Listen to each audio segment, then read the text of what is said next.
Bonjour à tous et bienvenue sur la chaîne Deux roues dans la tête. Si vous vous êtes déjà posé la question de savoir quel était le point commun entre une Harley-Davidson et une AC Cobra, eh bien, pour Xavier, ça semble être une évidence. Allez, on va tout de suite rejoindre ce préparateur hors norme une fois que vous serez abonné.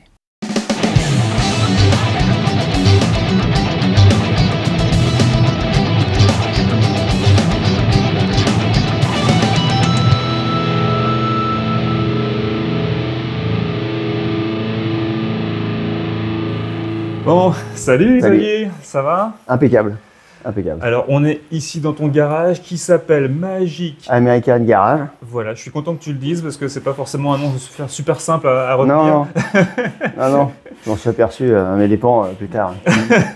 Ça fait combien de temps que vous êtes ici? Ça fait 8 ans que j'ai ouvert ici, ouais. Ok, d'accord. C'est quoi ton parcours pour en arriver à ce garage? Ça date de très très vieux, quand j'étais tout petit. Je réparais la moto de mon frère. Ouais. Tu vois, lui avait 14 ans, ouais. Moi je devais avoir 10 ans. J'ai fait mon premier chopper avec un Solex à 9 ans. Mais après ça a continué, je me suis jamais posé la question. Tu vois, j'ai dit tiens, je bricole. Et puis quand est arrivé le fameux jour où on dit qu'est-ce que tu veux faire, Ouais. ben moi j'étais déjà parti dans mon truc, tu vois. Pour toi, c'était une continuité logique. C'était ça. Donc je me suis lancé dans le CAP mécanique. Ouais. De roues. Je fais ça depuis mes 14 ans, en fait, là j'ai 51 ans. Du coup après ouais, j'ai continué, j'ai fait plusieurs concessions. Alors bizarrement j'ai jamais fait Harley-Davidson. Donc du coup je devais être le seul avec des bottes Harley, une ceinture Harley, portefeuille Harley, à travailler dans les japonaises. Ça veut dire que tu étais déjà passionné par la Ah ouais. marque? J'ai ouvert ce garage là mais j'ai attendu d'avoir 40 ans, ça au moins. Ah oui, donc ok. Je voulais être prêt. Je D'accord. voulais pas me retrouver tout seul dans un atelier à pas pouvoir régler un problème. Comment t'en es arrivé à du coup te spécialiser dans les américaines? C'est le jour où tu t'es mis vraiment à ton compte en fait? C'est ça, parce que depuis tout petit, c'est ce que je voulais faire. Oui, parce que alors, ça c'est intéressant au niveau de ton garage, c'est que tu l'as ouvert, mais tu ne fais pas que du deux roues. Non, Tu fais Non, aussi non. de la voiture. voilà. Une petite Et option pas en plus, n'importe quelle voiture. Non, je suis spécialisé dans la C-Cobra. Et alors du coup, comment t'en es venu à faire de la C-Cobra? Alors la C-Cobra, improbable, ça. c'est je dirais un coup de chance. J'ai un pote à moi qui a acheté une AC Cobra et qui m'a emmené dans une concentration américaine où tu vois de la belle moto, tu vois de la belle voiture. Et on y était, on devait être 3 ou 4 Cobras, plus d'autres qui nous ont rejoints sur place. Il y en a un des gars qui est tombé en carafe. J'ai réparé ça avec un bout de fil de fer, tu vois, Ouais. ce que tu trouves sur place. Et donc du coup, le gars a pu rentrer chez lui, tranquille. Et après, il est venu directement chez moi. Il m'a dit, bon ben voilà, tu vas me la réparer, tu vas me changer mon embrayage, mon machin et Il tout. a eu une super confiance en toi. Voilà.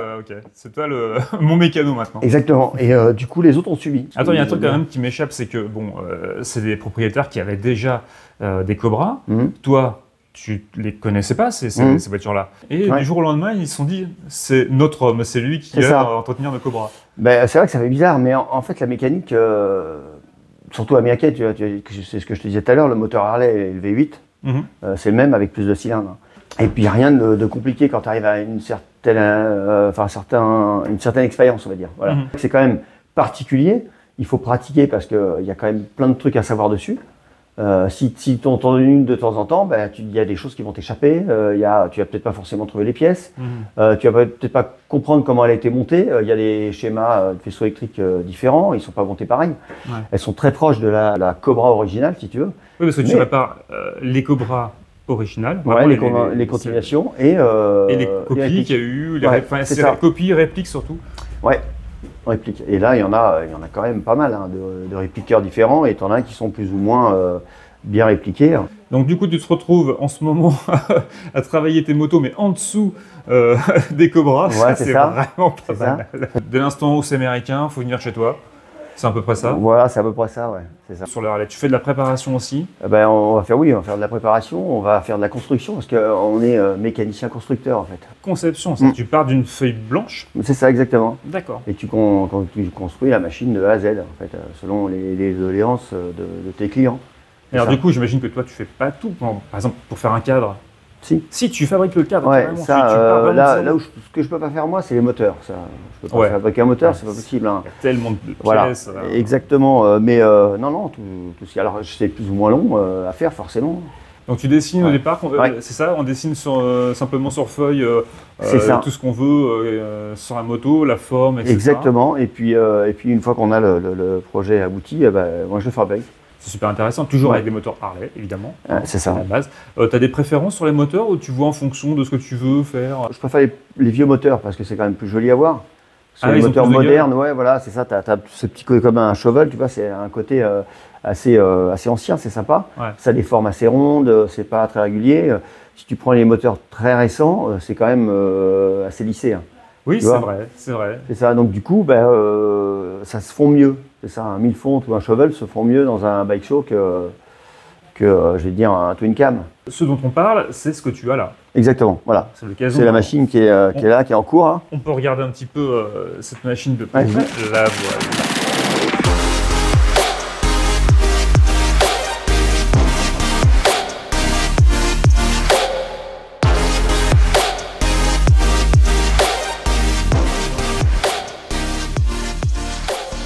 Sur ce modèle-là, tu as donc tout réalisé.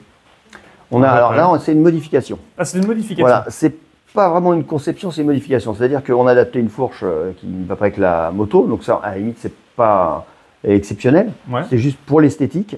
J'ai fabriqué le bras oscillant arrière, D'accord. donc là, c'est de la conception. Les sabres, le garde-boue arrière, ça, c'est de la fabrication. Mais le cadre reste d'origine. Ah oui, c'est Voilà. le cadre. Voilà, c'est le cadre du modèle. cheval d'origine et le client voulait pas qu'on le modifie. Il voulait le laisser d'origine parce qu'il le trouvait magnifique et c'est vrai qu'il est beau ce cadre, hein. Mhm. D'origine, il n'y a pas besoin de le déglinguer et de le déformer. Mais voilà, donc on a apporté quelques petites modifications, mais rien de particulier. C'est beaucoup d'esthétique là, du coup. D'accord. Alors, et la fabrication, la seule, c'est l'arrière. C'est ça. C'est le garde-boue, les sabres et le bras oscillant. D'accord. Alors, ce modèle-là, il y a un modèle un peu particulier. Il a un but. Alors, on va Le faire les. concours. Oui, on l'a inscrit à 2 concours cet été là, Morzine et Punta. Mhm. Donc il faut qu'on se dépêche hein, parce que Le temps presse. Hein. Ouais. c'est ça.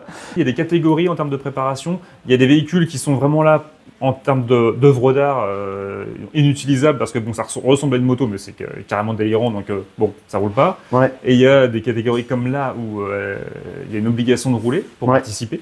Donc ça a des noms particuliers, ces catégories-là. Il y a Non, c'est un bike show. Hein. De toute façon, c'est Un bike une auto de show, show. Voilà. Alors après, elle est roulante ou pas roulante. Ah oui, c'est juste ça. Voilà, c'est juste ça. D'accord. Mais ça reste un bike show. Voilà. C'est le concours. Donc on arrive avec un peu ce qu'on veut, tant que c'est bien travaillé. Après, il y a plusieurs prix. Il y a des prix différents. Il y a des prix peinture, il y a des prix cubiques, il y a des prix rookie. Je sais plus ce qu'il y a d'autres comme prix. Il y a des prix bien définis. Hein. Là, je les ai plus en tête. Je suis désolé. Non, il n'y a pas de Hein, souci. voilà. Tu me disais avant qu'on tourne que elle avait été modifiée de façon un peu particulière, notamment au niveau des suspensions. Alors c'est pas fini pour l'instant. Il y a un petit bouton ici Ouais. et qui lui va servir donc pour Ah. faire monter et descendre La machine. la machine. C'est ça. Voilà la longueur de la béquille. Hein. Pour te dire. Elle fait 2 cm et C'est demi. ça. Donc effectivement, ça n'a pas un grand intérêt. Le moteur est quasiment par terre. Tu sais à peu près combien d'heures de boulot il y a sur une machine comme ça pour toi? À peu près ça. Tu peux pas compter les heures hein. Quand tu fais une machine comme ça. Je dirais que c'est presque quand tu l'as fait pour quelqu'un, c'est presque un forfait. Hein. Ouais. Si on comptait les heures réellement passées dessus, ça vaudrait, serait je pense, inabordable. 3 fois le prix de la machine. Ouais. Enfin, Ouais. 3 fois le prix, la machine terminée. Donc, je vais dire une bêtise, mais si c'est une machine vendue à la fin à 45 000 euros, si tu calcules les heures, c'est beaucoup plus que ça. Clairement, c'est pas grâce à ça que tu vas gagner ta Ah, vie, non. parce qu'il y a tellement d'heures à attribuer. C'est ça. Non, là, si je dirais, si aujourd'hui je faisais que ça, Ouais. c'est moi qui donnerais de l'argent aux clients, tu vois. Mais non, c'est la passion. Ça, Voilà. c'est la passion dans tout. Tu prépares pas que du Harley, parce qu'on voit derrière toi une Une BM. BM. Ouais. Alors c'est quel modèle ça exactement? C'est une quoi R100, R1100 LT. Ouais, je crois que c'est ça, R1100 LT. Fingertips are holding onto the cracks in our foundation, and I know that I should let go, but I can't. And every time we fight, I know it's not right. Every time that you're upset and I smile, I know I should forget, but I can't. D'accord, tu me disais ça. qu'elle a une histoire particulière cette moto. Le client qui l'a acheté voulait une base de BM pour pouvoir la modifier. Uh-huh. Donc il a acheté une base qui était en fait modifiée totalement, Ouais. mais modifiée à la bombe. Et quand moi je l'ai pris à l'atelier, je me suis aperçu qu'ils avaient oublié de remettre les clips d'œillet de disque. Donc te dire, Un il a peu dangereux. échappé, ouais, Ça aurait pu être il a échappé à la dramatique pour lui. catastrophe. Ouais, Ouais, c'est clairement. ça. Et c'est vrai qu'on parlait du contrôle technique tout à l'heure, des motos comme quand elle est arrivée, ça ne doit pas rouler. Ouais, voilà, alors Clairement, ça va pas rouler. c'est clairement très critiqué le contrôle technique et moi personnellement je serais le premier à le critiquer parce que bon, Ouais. c'est très Parce critiquable, que ça c'est clairement. critiquable parce que la plupart des motos, elles sont, enfin, 98% des machines sont en parfait état de marche. Oui, puis rien que pour un chiffre, hein, quand on voit les statistiques au niveau des accidents, on Voilà. voit bien que c'est pas le problème de la moto. Évidemment, ça peut venir du pilote, de Voilà. l'environnement, Mhm. et aussi de l'état des routes, qui c'est souvent, Souvent ça. précisé, Ben, c'est un c'est ça. peu le nerf de la guerre. Et, Exactement. et la plupart des associations de motards en parlent Mhm. du manque d'entretien des routes. Donc sur cette moto, qu'est-ce que tu as fait? Là-dessus, on a modifié l'arrière de la machine. D'accord. Bien sûr, en gardant la sécurité d'origine, pour pouvoir, juste pour l'esthétique de la selle, tu vois, parce qu'elle a le cul plongeant, normalement, cette machine-là, c'est Ouais. pas très joli quand on enlève la selle d'origine. On a fabriqué la selle d'origine, j'ai gardé le réservoir, de toute façon. Ouais. Et après, j'ai adapté un guidon, rien de particulier là-dessus, hein, on n'est pas dans la conception, on est vraiment dans juste l'esthétique. Ouais. J'ai adapté aussi juste les deux roues qui ne sont pas de cette machine-là. Ah Voilà, ouais. elles sont d'une BMW, mais pas Ok. de cette époque-là. Parce que Ok. celle-ci est équipée en route 18 et là, on est passé en route 17. C'est beaucoup plus joli. C'est vrai, à c'est voir un côté plus esthétiquement. tracé, ouais. C'est ça. Et après, le reste, bah, c'est des rétros, des mètres cylindres qui ne sont pas d'origine, un phare qui n'est pas d'origine, tu vois, avec le petit sigle BM dedans, là, c'est sympa. Le freinage n'est pas d'origine. Le freinage n'est pas d'origine, mais il est mieux que l'origine. Il y avait, Voilà. il y avait des disques à l'arrière aussi, d'origine? Il y avait un disque à l'arrière. Alors, le freinage arrière est d'origine. Ah ouais, À d'accord. l'avant, on est sur des étriers d'origine. J'ai juste mis des disques pétales flottants. Ouais. Voilà, pour le Ouais, look. c'est esthétique, Mais, ouais. voilà, c'est ça. On est resté là. Quand je modifie une moto, c'est la sécurité avant tout, de toute façon. J'ai fabriqué l'admission en inox. Et puis, quand il l'a vu, il a dit bah, t'avais raison. Quand on la voit de loin, on voit que ça. C'est ça, c'est ça.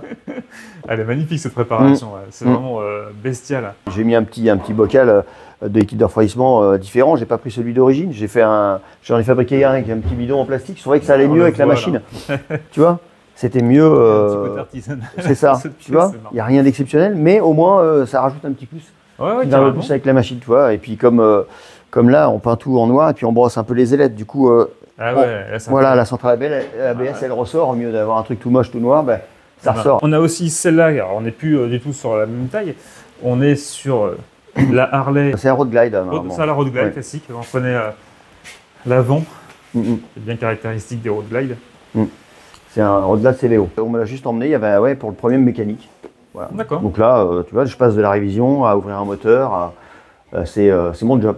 Quand Ah ouais. on me donne une révision à faire, je la fais avec autant de plaisir. Et à la limite, le but est différent maintenant parce que ça va être de rechercher ce qui va pouvoir lâcher, tu sais, avant que le gars revienne pour les 8000 km suivants. Comme ça, au moins, tu es en train de farfouiller à droite, à gauche. Tu dis, ah, ça, c'est pas terrible. Tiens, on va le refaire un petit peu. Et puis, du coup, ben, ça passe à l'as. Hein. Le gars le voit pas, c'est pas grave. Ah ouais. Mais au moins, jusqu'à la révision d'après, il n'a pas de souci. Et là, moi, c'est le but. Moi, des fois, je vois des motos 2 fois dans l'année hein, en révision. Donc, Ah imagine. ouais. Parce que Début pour moi, le conducteur d'Harley, c'est très cliché, mais il achète l'objet, il est content de l'avoir, Ouais. et puis c'est tout. Non, non. Mais Ah non, non, il il y en a roule. vraiment Ah ouais, il qui- roule. Et puis, il roule pas pour aller au boulot. Non, il roule pour se faire plaisir. Ils se font des, Ah ouais. ils se font des road trips de dingue. Hein. Et une Harley, c'est très fiable si on l'entretient bien. Tu sens, toi qui les connais bien, tu sens qu'il y a eu une évolution au niveau du moteur qui, Ah oui. oui, enfin, évidemment que le moteur a évolué, mais Ouais. en termes de fiabilité aussi, ils ont trouvé des solutions où non. pas Ils n'ont forcément. jamais eu de réel problème. Hein. Ah oui, alors Ah la oui. légende qui fait que Non, dire que Là, le shovel avec les fuites d'huile, Ouais. les vis qui se desserrent et tout, oui, parce que tu avais un moteur qui était fixé directement sur le câble, on le ils voit prennent très bien toutes les là-dessus. vibrations. Donc les vibrations, c'était partout. Hein, donc forcément, que les vis, elles se desserrent. Mais ils mettent une qualité de vis exceptionnelle. Ah ouais. Ça, c'est un truc de dingue. Et ils ont, depuis très longtemps, ils ont des écrous-freins indesserrables qui vont très bien. Ah. Et les moteurs sont incassables. Ah Les ouais, boîtes d'accord. sont incassables. Tu Ouais, vas c'est- avoir des... Alors, je fais souvent des roulements de boîte parce que les gars tendent trop les courroies. Donc, tu vois, à la limite, c'est pas un défaut Oui. de la machine, Oui. c'est un défaut du gars qui a bossé dessus. Ouais, c'est sûr. Bah, ça casse l'image. Ouais, désolé. Disons. Désolé, les gars, mais... Bah, non, pas du tout, mais bien au contraire. Il Ouais. faut acheter une Harley, c'est ça en fait. c'est ça, ce qu'ils ont amélioré, c'est le dynamisme du moteur. Là, ils sont passés à du 4 soupapes par cylindre, ça n'a Mhm. rien à voir. Ah ouais. Ah ouais, ça n'a rien à voir. Ça va C'est un également. moteur vraiment qui a... Même si on est dans les mêmes cylindrées, on a un truc qui marche nettement mieux. Alors, tu disais aussi que tu as une grosse communauté dans tes clients, tu as une grosse communauté de fidèles, de passionnés.